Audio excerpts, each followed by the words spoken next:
Hey guys, Drew here, back with another video, and we are not done SCFR just yet, as Edmonton, with a big whooping over the Florida Panthers, winning 8-1. What a game, guys, in the Oilers' favor at least. The Bobrovsky got pulled in this game. He's been playing a really good series, but this game just a little bit iffy for him.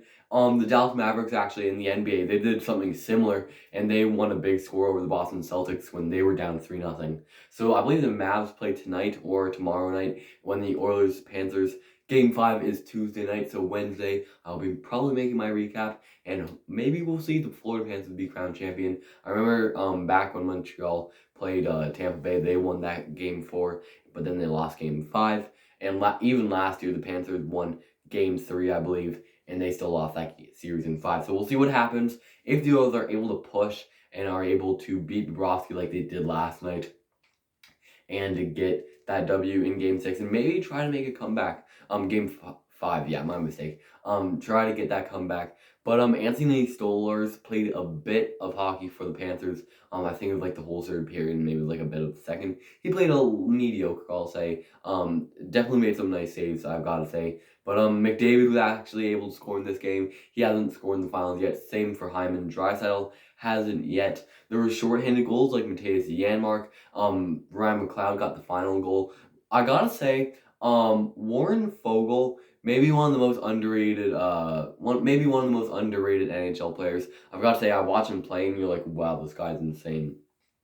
He wears number 37, so it's kind of similar to 97. Whenever he's like skating really fast, it makes you think that he's like Connor McDavid going down the ice. But he had a really great game as well. Regardless on how he's played so far in the playoffs, I mean, he's really underrated in my opinion, at least. Corey Perry got a few assists as well in this game. There was some nice plays as well. Adam Henrique also getting one here, and the Dylan Holloway goal where McDavid assisted on that goal. That was a really nice goal. He just flew across the ice once he scored.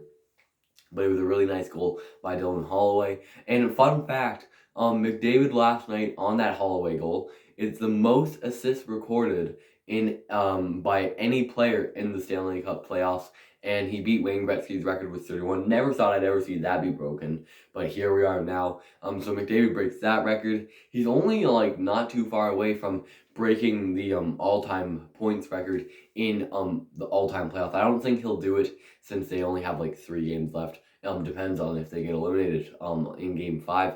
But McDavid, like, he's been a really good player for Edmonton in these playoffs. Same for Draisaitl, same for Hyman, same for like the rest of their core guys. But they played really well. Stuart Skinner as well. He played really well, only letting in 1 goal for the Panthers. But he played really well. If he can play like that in Game 5, that would actually not be that bad, because he's actually playing some really good hockey in Game 5 at least. He didn't play that good in Game 3. My bad. I said Game 5. It's supposed to mean Game 4. But my bad. But the Oilers push it to a Game 5. So they play Alabama and they head back to Emirates Bank Arena, and we'll see if they are able to get the W in that game. But the Oilers, really good hockey played, regardless. Bobrovsky getting pulled, Stolarz getting into the net, letting in about 3 goals, maybe even less, maybe even more, I'm not too sure. But the Oilers are going to look to push in this Game 5, trying to push it to a Game 6, and then hopefully a Game 7.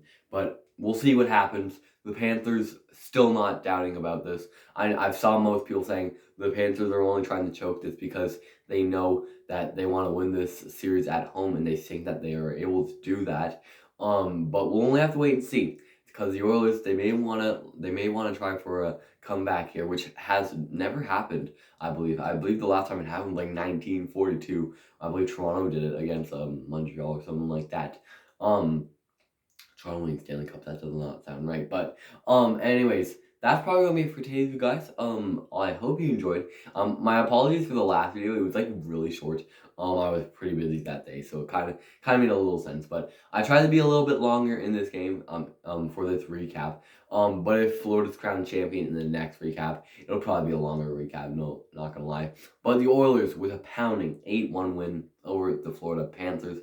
That's it for today's video, guys. I hope you enjoyed. If you do, like this video, you can subscribe. If you really liked it, we're on the road to 300 subscribers, so if you can hit that subscribe button down below, I'd really appreciate it. Share this video if you'd like. I really appreciate it. I'm wearing my Canada shirt because a Canadian team won last night. Last Canadian team to win a Stanley Cup Finals game since Montreal did it back in 2021 against the Tampa Bay Lightning. That's going to be it for today's video, guys. I'll talk to you all again soon.